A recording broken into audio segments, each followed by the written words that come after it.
50 years had passed since the day Commander Jiho woke in the darkness. The human colony of New Haven sprawled across the surface of the first terraformed world in Sector 7, a planet the colonists had simply named Hope. From orbit, the settlement glowed with lights that marked streets, buildings, and parks. Nearly 200,000 humans now called this world home, with thousands more on the other two colony worlds. Jiho stood in the garden outside his small house, his hair now genuinely gray rather than just stiff from cryogenic sleep. He had refused the life extension treatments that Dr. Soman kept offering, preferring to age naturally. Some wounds needed time to heal, he had told her, and time was something he finally had. "Grandfather," a young voice called out. A girl of about 8 ran up to him, her dark hair in braids. She was not his biological granddaughter, but in the new humanity such distinctions mattered less. Many of the survivors had lost their families. They had built new ones from what remained. "Mina," he greeted her. "Should you not be in school?" "Teacher Soman let us out early. She said we should spend time with our elders before the festival tonight." The girl grabbed his hand. "Will you tell me the story again? About Earth?" Jiho smiled and sat on the garden bench, pulling her up beside him. He had told this story hundreds of times, but it never got easier. "Earth was beautiful," he began. "Blue oceans and green forests, white clouds and golden deserts, humanity's home for millions of years. We built great cities there, made art and music, loved and fought and dreamed. But then something came from the dark between stars. We called it the silence because it never spoke to us. It simply destroyed. But you survived," Mina said, her eyes wide. "Some of us did. We ran and we slept and we waited. And when we woke, the galaxy had moved on without us. But kind people helped us start again. The Vescarim found us. The Council gave us a home. And now here we are, building new lives on new worlds. Earth is gone, but humanity continues. Do you miss it?" "Earth, every day," Jiho admitted. "But I am grateful for what we have now. For you, and all the children born here who will never know what it means to lose a world. That is a gift beyond measure." A shadow passed overhead, and both of them looked up to see a ship descending toward the spaceport. It was not a human design, but one of the sleek Vescarim transports. Tareen had sent word she would be visiting for the festival. She came at least twice a year now, spending months at a time studying human culture and teaching human children about the wider galaxy. That evening, the colony gathered in the central plaza for the Festival of Remembrance. It had become an annual tradition, a time to honor those who had died and celebrate those who survived. Holographic displays showed images of Earth in its prime, of the evacuation fleet of the Long Sleep. Names scrolled across screens, thousands upon thousands of them. The dead and the saved, remembered together. Dr. Somin, now the colony's director of health services, gave a speech about the importance of memory. Lieutenant Hyon, who had accepted a commission in the Galactic Defense Coalition, spoke via transmission from his ship at the edge of known space. His words were brief but heartfelt. "We remember so we never forget what we lost. But we also look forward to what we can build. Earth fell, but humanity rises. Today, tomorrow, and always." After the ceremony, Jiho found Tareen standing near the memorial wall where names had been carved into black stone. She stood before one name in particular, Captain Lee Minho, commander of the Eternal Vigil, lost with Earth. "You honor her," Tareen said quietly. "Every decision you make, you ask what she would have wanted. I think she would be proud of what you have built here." "I hope so," Jiho replied. "Sometimes I wonder if we did the right thing. Waking everyone, building this colony, moving forward when maybe we should have just let humanity end quietly. That is the grief talking. Ignore it." Tareen's 3 eyes focused on him with an intensity that always surprised him. In the decades they had known each other, the Vescarim scientist had become one of his closest friends. "Your species was given something rare, Jiho, a second chance. Most civilizations do not get that. What you do with it matters." They walked together through the colony streets. Human children played alongside Vescarim young, who had come with their parents to study the colony. A Karathi merchant sold spices from a dozen worlds. A Zeltan artist displayed sculptures that blended human and alien aesthetics. The colony was not purely human anymore. It was becoming something new. "Have you heard from Hyon lately?" Tareen asked. "His reports are always so formal. I cannot tell if he has found anything." "Nothing concrete," Jiho admitted. "But he is convinced the silence is still out there. He has found evidence of 19 civilizations that vanished mysteriously over the past 3 million years. All of them were at similar technological levels when they disappeared. The pattern is too consistent to be coincidence. The Council still thinks he is paranoid. The Council did not see what the silence did to Earth. We did. Or at least we saw the aftermath. Maybe Hyun is paranoid, but maybe he is right. Either way, the fleet stays ready, just in case. The Eternal Vigil and her sister ships remained in orbit above the colony worlds. They were no longer weapons platforms, but rather guardians and emergency response vessels. Several had been converted to research ships or mobile factories. But their combat systems stayed active, their crews trained, their purpose clear. If the silence ever returned, humanity would not face it unprepared. The next morning, Jiho received an unexpected visitor. A young man in a military uniform appeared at his door, saluting crisply. "Commander Jiho, sir. I am Lieutenant Tae of the Defense Coalition. I have a message from Commander Hyun. It is classified." Jiho invited the young officer inside and accepted the data chip. When he activated it, Hyun's face appeared, looking older and more worn than the last time they had spoken. "Jiho," the recording began, "I found something. 3 months ago, my ship detected unusual energy signatures near the edge of the galaxy. The same signatures we recorded during Earth's final days. The same patterns the silence left behind. I investigated with a small fleet, human and coalition ships working together. What we found was a derelict structure, massive, ancient. And inside it, we found records.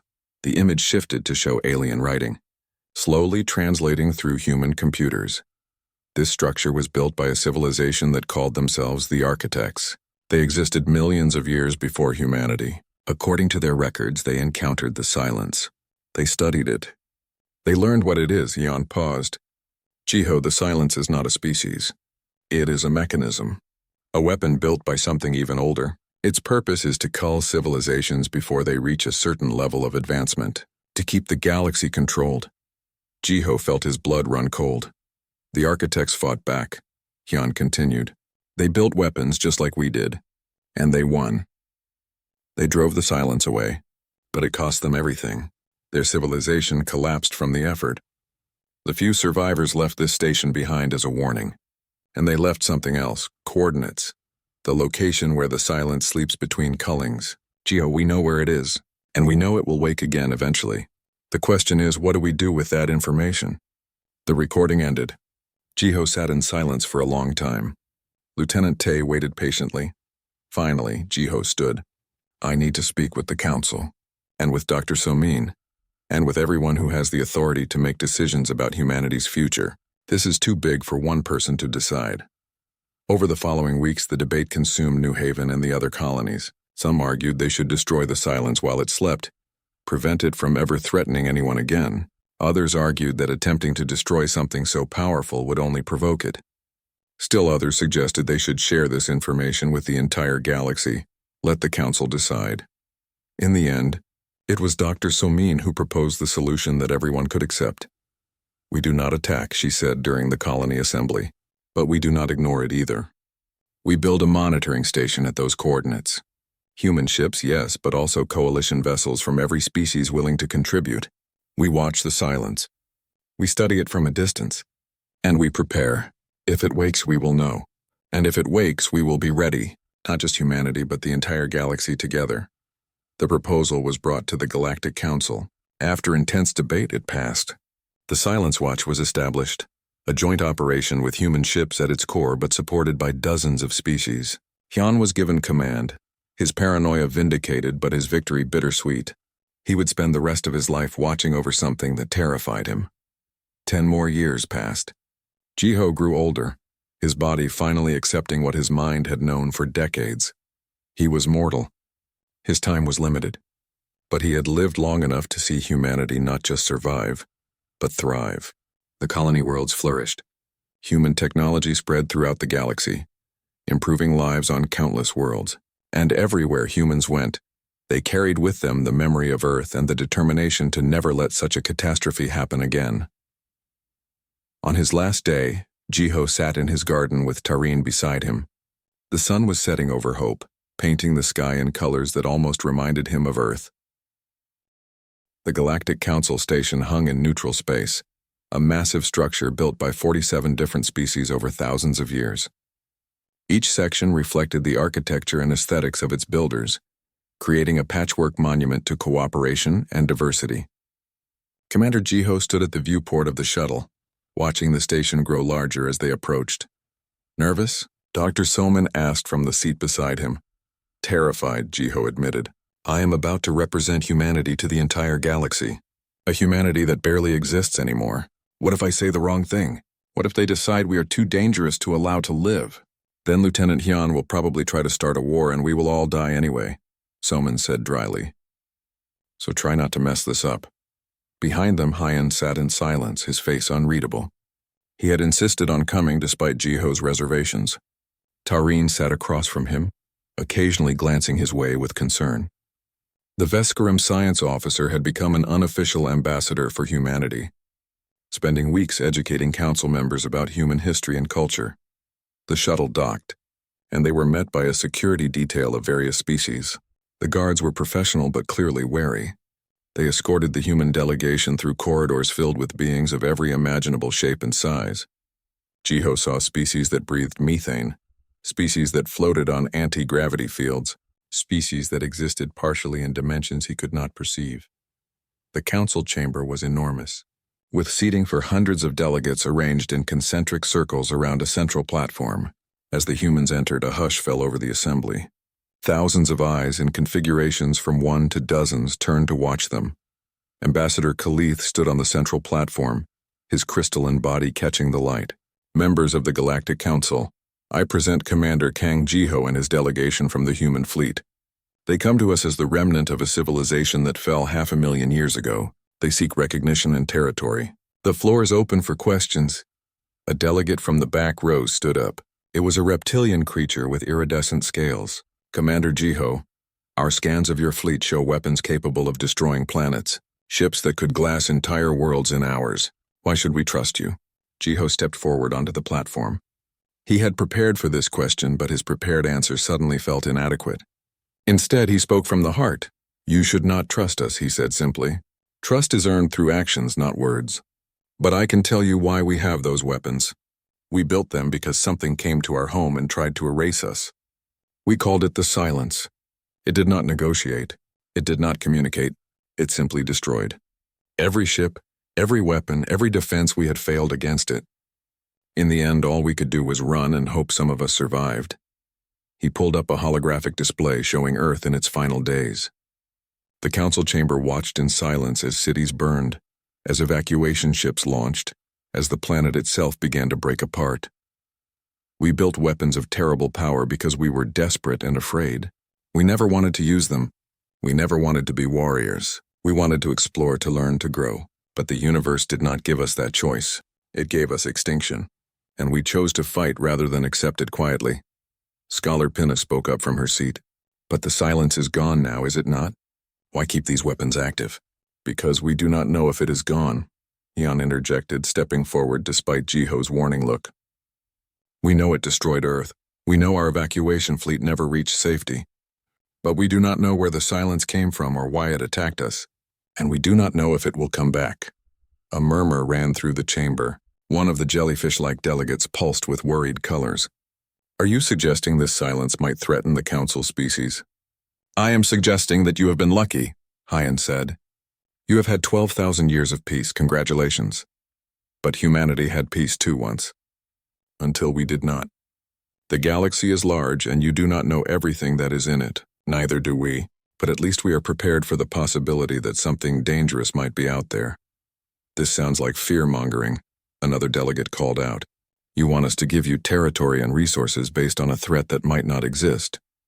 Jiho stepped between Hyun and the delegates.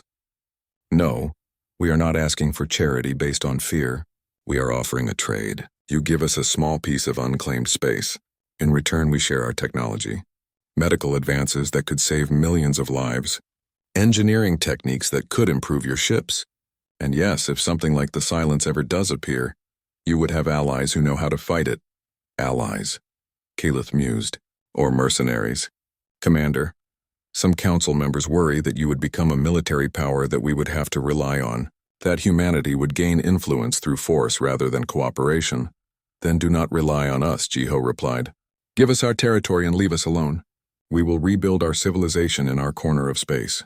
We will trade with whoever wants to trade. We will defend ourselves if threatened. But we will not interfere in council politics unless invited. We have no interest in ruling anyone. We have seen where that leads. Dr. Soman stepped forward for the first time. If I may speak? I am Dr. Park Soman, Chief Medical Officer of the Human Fleet.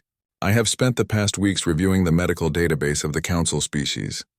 Your healthcare is impressive but focused on treating symptoms rather than prevention. Humanity developed genetic therapies that could eliminate entire categories of disease.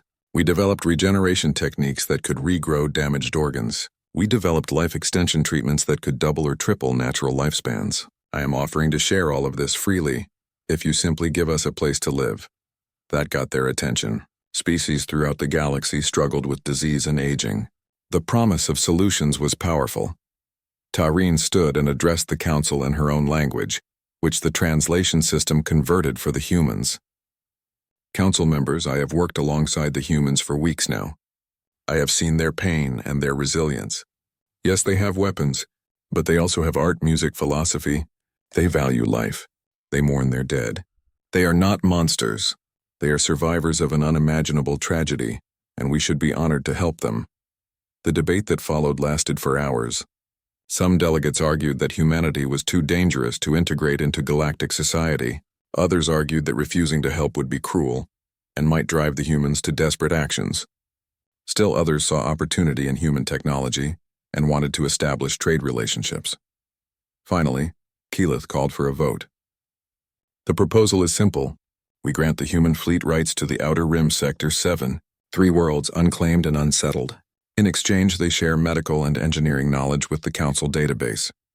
They will have provisional membership in the Council with full membership possible after a probationary period of 50 standard years. All in favor? The chamber filled with sounds of agreement in dozens of languages. The translation system summarized 38 votes in favor, all opposed?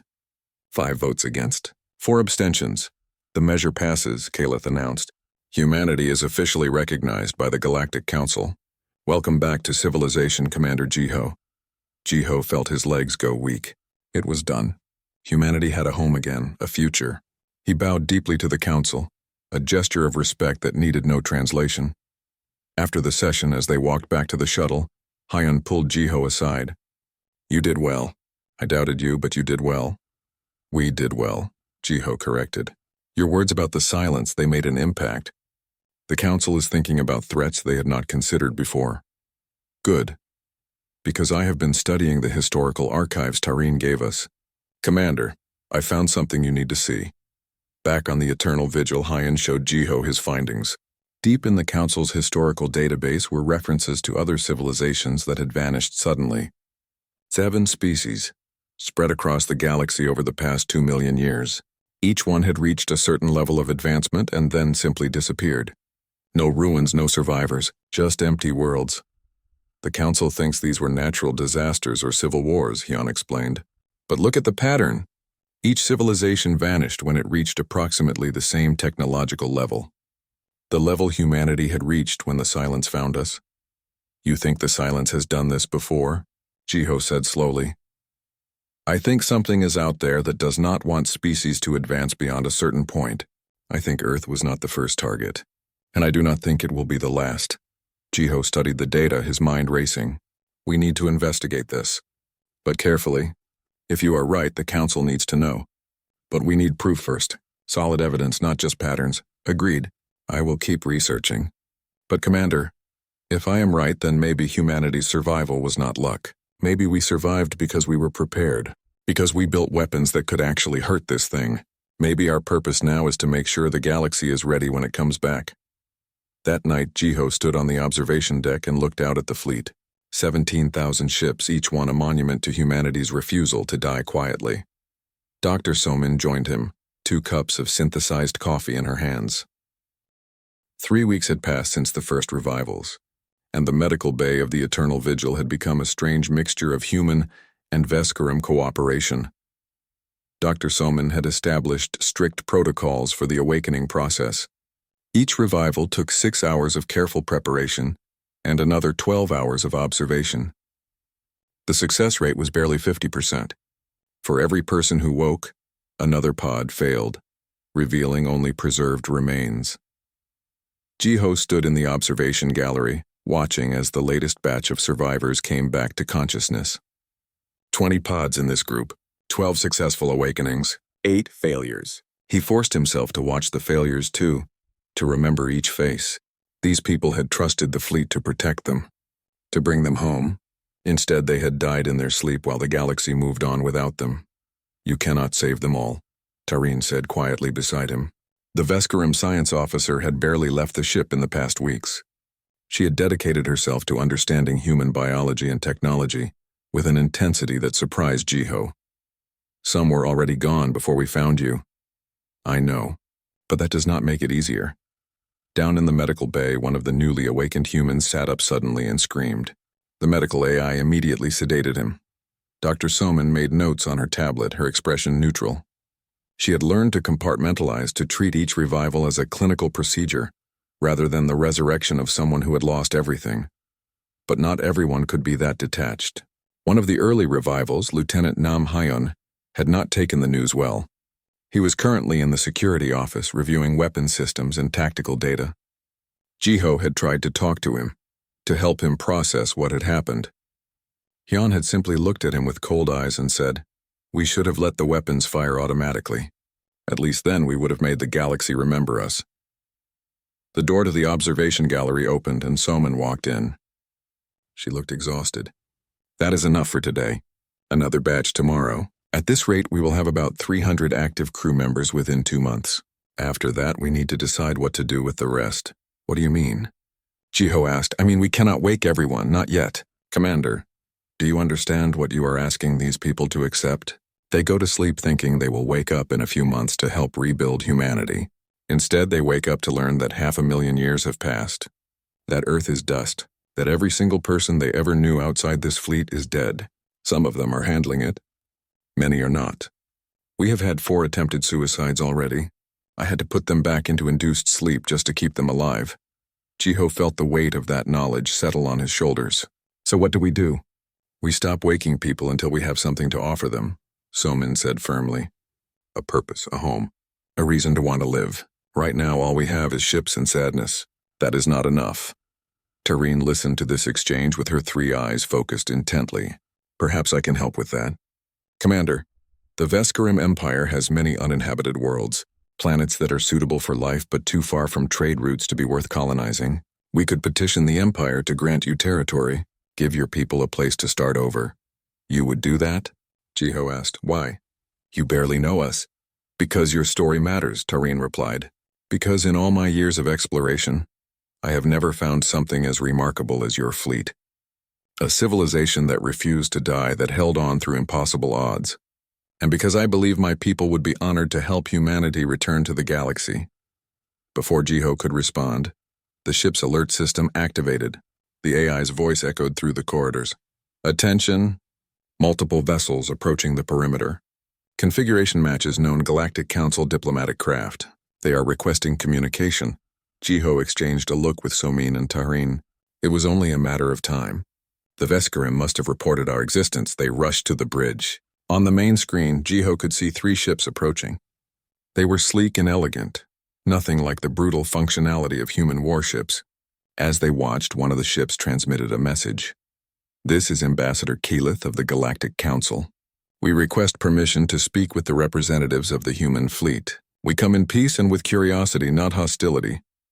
Jiho took a breath and activated the communication system. "This is Commander Kang Jiho. You may approach, Ambassador, but be aware that our defensive systems are active. Any threatening movements will be interpreted as hostile." "Understood, Commander. We will maintain distance and respect your boundaries." Over the next hour, a delegation from the Council came aboard the Eternal Vigil. Jiho, Salman, and Tareen met them in the main conference room. The delegation consisted of 3 beings from different species. Ambassador Keyleth was tall and crystalline, his body reflecting light in strange patterns. The second delegate was short and covered in soft fur, introducing herself as Scholar Pinna. The third was something that looked almost like a floating jellyfish, communicating through color changes that the translation system converted to language. Commander Jiho, Keyleth began, his voice like musical chimes. The Council has heard remarkable stories from our Vescorum friends. A fleet from a dead civilization, nearly 1 million sleeping soldiers, weapons beyond our understanding. You can imagine our concern, and you can imagine ours, Jiho replied. We wake up to find our entire species extinct, our home destroyed, and now strangers come asking questions about our weapons. Forgive me if I seem defensive. Scholar Pinna spoke up, her voice gentle. No forgiveness necessary, Commander. What happened to your people is a tragedy beyond measure, but you must understand our position. Your fleet represents more military power than all 47 Council species combined. We need to know your intentions. Our intentions? Lieutenant Hyan's voice came from the doorway. He walked into the conference room without invitation, his uniform crisp and his expression hard. You want to know if we are going to conquer you. If we are going to take revenge on a galaxy that let us die. Is that it? Lieutenant, Jiho warned, but Hyun ignored him. Let me make this simple for you, Ambassador. Yes, we have weapons. Yes, we could probably destroy any one of your worlds if we wanted. But you know what? We are too tired for revenge, too broken for conquest. All we want is a small corner of space where we can try to rebuild what we lost. If you cannot give us that, if you see us only as a threat, then we might as well just go back to sleep and let the universe forget us again. The room fell silent. Then the jellyfish-like delegate pulsed with colors that translated to, Your pain is evident, young human. And your words carry truth. Perhaps the Council has approached this wrong. You are not invaders. You are refugees. Refugees with very big guns, Scholar Pinna added. But refugees nonetheless. Commander, what would you need from the Council? What would help your people? Jiho considered his words carefully. Territory. Nothing contested, nothing valuable to your trade routes. Just somewhere we can build a colony, a place for the people we wake up to go. Beyond that, we would like to trade. We have technology that might interest you. Medical advances. Engineering techniques. Things humanity developed during our wars that might have peaceful applications. And in return, Keyleth asked, recognition, respect, the simple acknowledgement that humanity existed and still exists. We do not want to be forgotten again. The delegates conferred among themselves in their own languages. Finally, Keyleth turned back to Jiho. The Council will need time to debate this, but I will personally recommend that we grant your request. There is a sector of space, unclaimed and resource poor, approximately 40 light-years from this position. It contains 3 potentially habitable worlds. Nothing spectacular, but enough to start with. Would that suffice? Jiho felt something release in his chest. Hope. After weeks of grief and uncertainty, he felt hope. Yes, Ambassador. That would suffice. After the delegation left, Jiho found Lieutenant Hyan on the observation deck.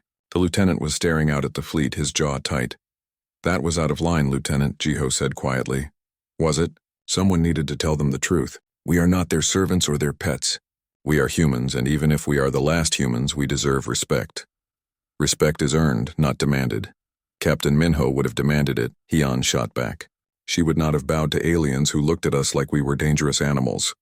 Captain Minho would have made the same choice I did, Jiho replied. She would have chosen survival over pride. Lieutenant, I understand your anger. I feel it too. But anger will not bring Earth back. It will not resurrect our dead. All it will do is ensure that humanity's last chapter is written in violence. Hyun was quiet for a long moment. What if they come back? The silence. What if the thing that killed Earth returns? Then we will be ready. But until that day comes, we focus on living, on building, on making sure that when the galaxy looks at humanity, they see more than just ghosts with weapons. Days later, the first ship besides the Eternal Vigil came online. The dreadnought Defiant Sun activated its systems and began revival procedures. Commander Jiho received a transmission from its acting captain, a woman named Hana who had woken to the same devastating news. More ships followed. Commander Jiho walked through the empty corridors of the Eternal Vigil, and his footsteps echoed in the silence. Emergency lights cast everything in a cold blue glow. The ship felt like a tomb. He made his way to the bridge, his body still weak from the long sleep. The medical AI had injected him with stimulants and repair nanites. But 500,000 years in cryogenic suspension was not something a body could recover from quickly. The bridge doors opened with a hiss that sounded too loud in the quiet. Jiho stepped inside and looked at the command stations.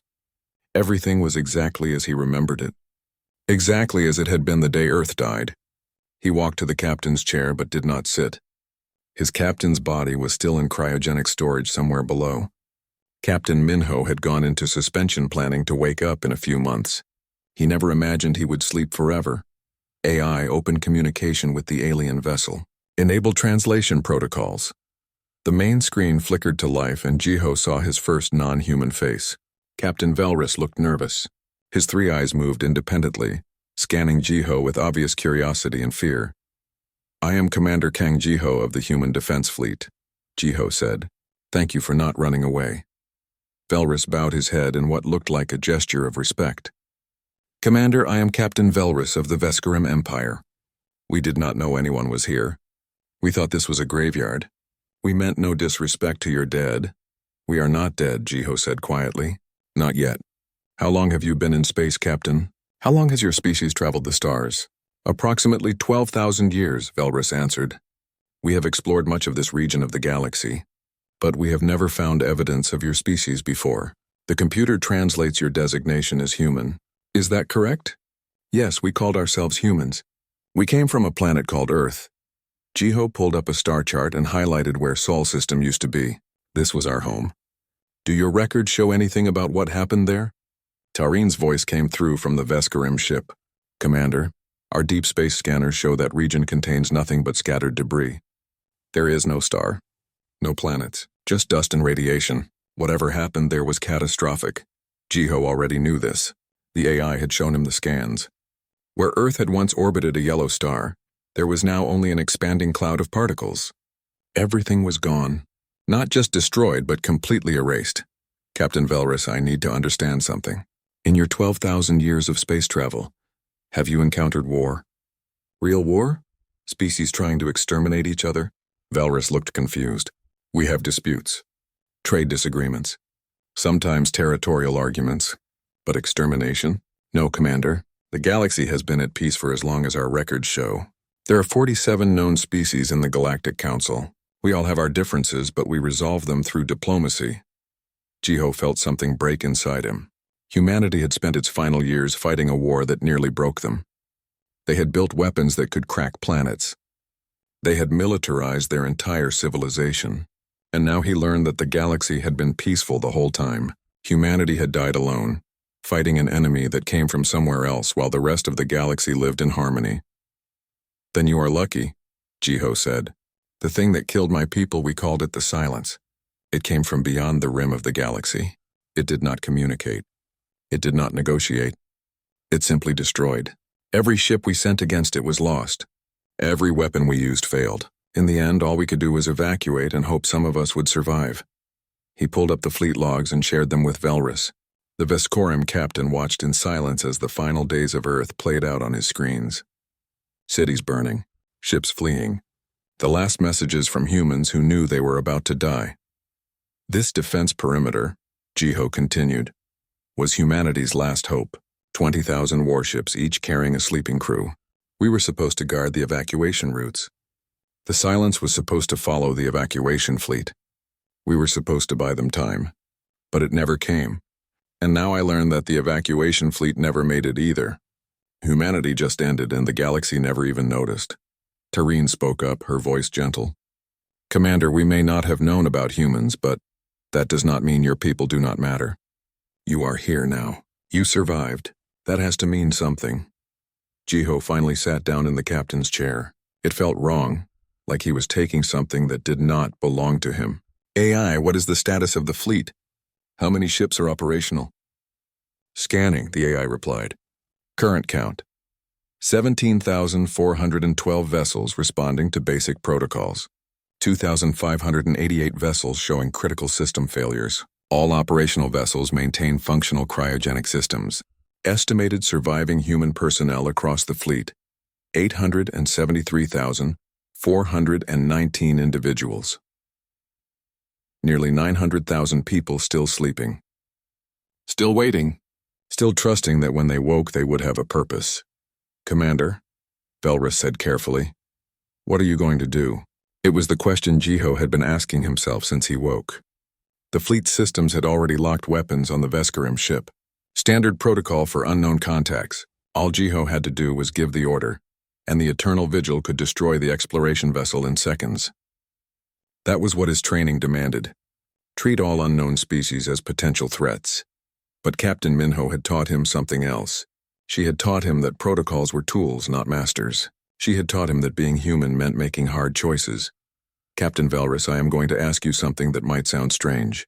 Will you help me wake the others? Your science officer, Tareen, she seems knowledgeable. I need help reviving my crew. The process is delicate, and I cannot do it alone." Velrus exchanged looks with his crew. "Commander, we are explorers and scientists. We would be honored to help. But I must ask, what happens after?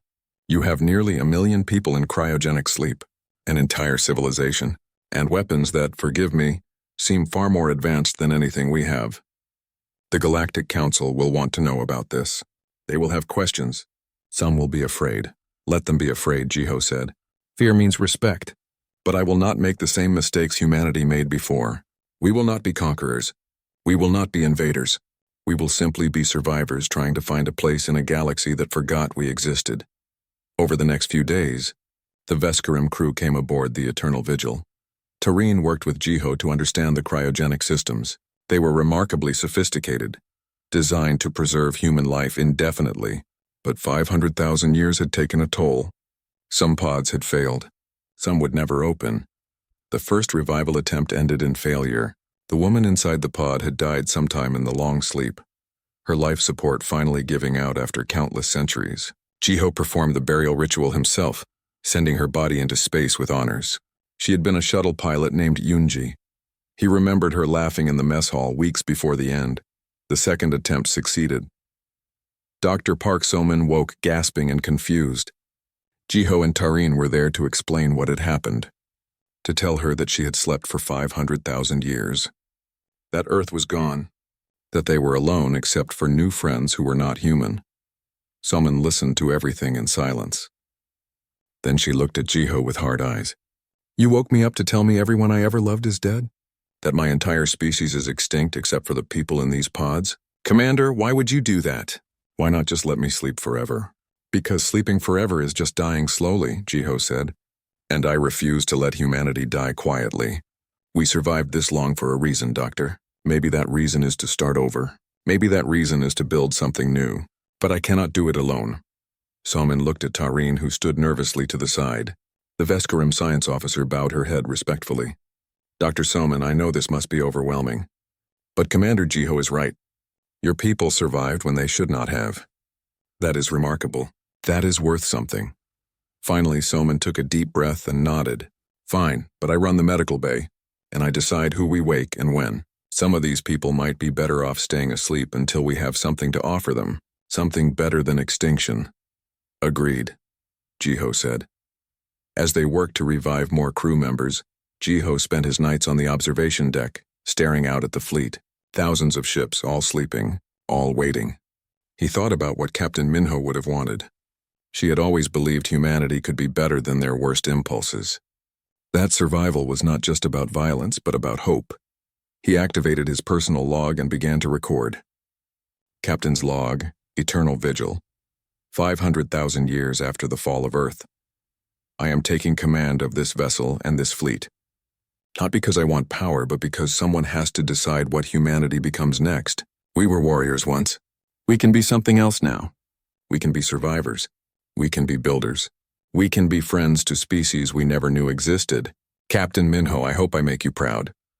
Outside, the fleet waited in the darkness, a monument to a dead civilization. But inside, slowly and carefully, life was returning, and with it, the possibility of a future no one had dared to imagine. The Vescarim exploration ship moved slowly through the darkness of space. Captain Velrus sat in his command chair, watching the screens show nothing but old debris and broken rocks. His crew had been mapping dead solar systems for 3 long cycles, and this place looked no different from all the others. Just more wreckage from some civilization that died long before his species ever reached the stars. Another graveyard, said Science Officer Tareen from her station. She sounded tired. They were all tired. Weeks of finding nothing but dust and broken things had drained their excitement. Preliminary scans show standard decay patterns. Whatever was here died at least several 100,000 years ago. Velrus nodded and was about to order them to move on when something caught his eye on the main display. There were patterns in the debris field, geometric shapes that seemed too perfect to be natural. He leaned forward in his seat.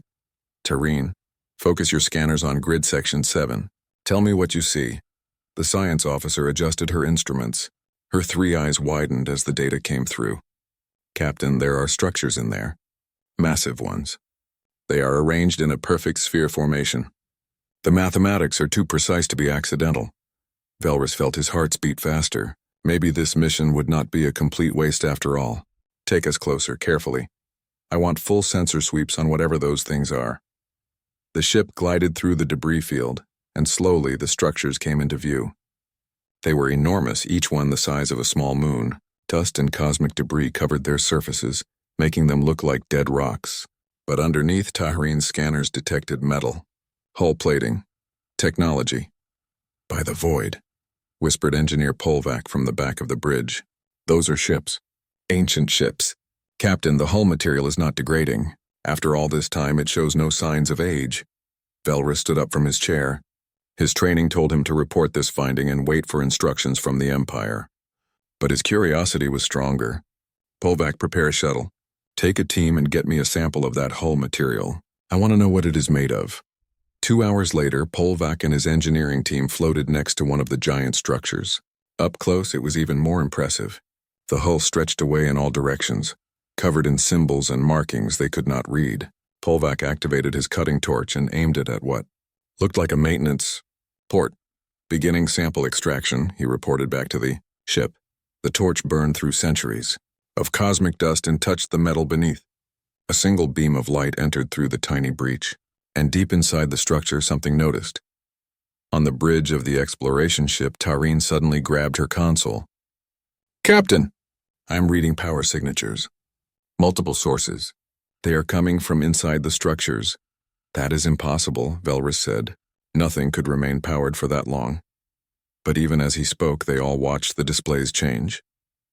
Energy readings spiked across the debris field. The dust began to fall away from the structures, not from one, but from hundreds of them. Beneath the ancient covering, lights flickered on. Running lights. Warning beacons. The lights of active warships. Pull back, Velrus shouted. Polvac, get your team back to the ship now. The engineer and his crew rushed back to their shuttle, but they could only watch as the dead graveyard came to life around them. Structure after structure shed its disguise of dust and revealed what it truly was. These were not ruins. These were warships, larger than anything the Vescarim had ever built. And they were waking up. Tareen's station erupted with alerts. Captain, I'm counting over 400 distinct vessels. No, wait, more contacts. There are thousands of them. They form a complete sphere around this position. Some kind of defensive perimeter. Defensive against what? Velrus asked, but no one had an answer. Then the communication system activated on its own. A signal reached their ship, transmitted in pure mathematics, the universal language. It was simple and direct. Identity. Velrus felt panic rise in his chest. This was first contact with an unknown and clearly powerful civilization. He had no protocol for this. This is Captain Velrus of the Vescarim exploration vessel Tide of Progress. We mean no harm. We are scientists and explorers. The response came immediately. Species designation, Vescarim. Database search, no matches. Species unrecognized. Threat assessment, inconclusive. Initiating contingency protocol, human revival sequence. Human? Tareen looked at her captain. What is a human? Before anyone could answer, they watched as one of the massive ships began to change. Sections of its hull slid open. Lights that had not shone for countless millennia blazed to life. The ship was not just awake. It was preparing for something. Deep inside the warship that had identified itself in ancient records as the Eternal Vigil, systems ran through startup sequences. Reactors that had slept cold and dark since Earth's final days began to kindle. Power flowed through conduits that had known only silence. Computer cores checked their programming and found it intact. The ship had one priority now: coded into its deepest systems by hands that had turned to dust 500,000 years ago. Wake the crew. In Revival Bay Theta 7, machines built to preserve human life against the endless sleep of time began their work. Chemical systems activated. Neural restoration programs ran their careful procedures. And in one specific cryogenic pod, a heart that had not beaten in 500,000 years began to beat again. Commander Kang Jiho opened his eyes to darkness. His mind felt slow, confused. He tried to remember. There had been fire. Earth had been burning. The enemy had come from beyond the outer rim, unstoppable and merciless. He remembered the evacuation fleets launching, carrying humanity's last hope to the stars.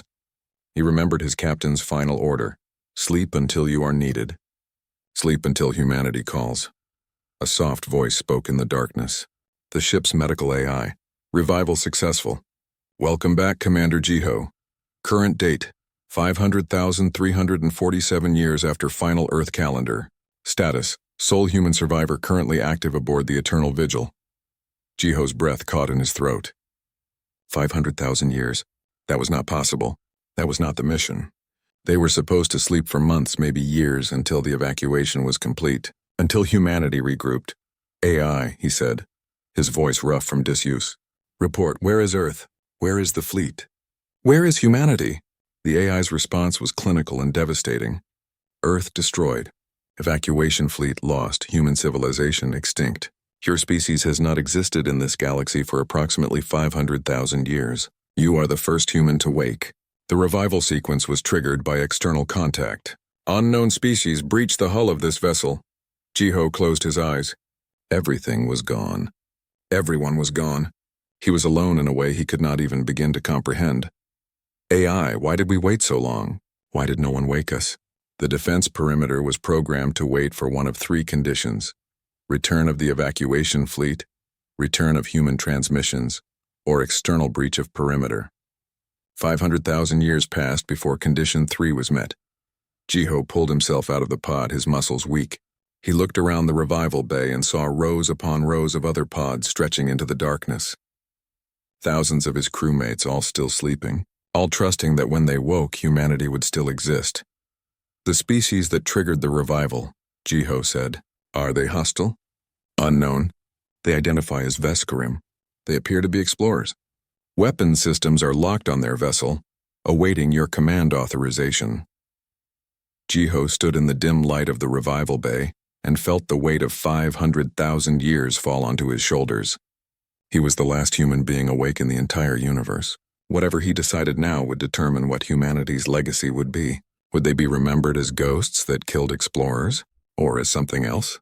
He took a breath and made his choice. Stand down weapons. Send them a message. Tell them I want to talk.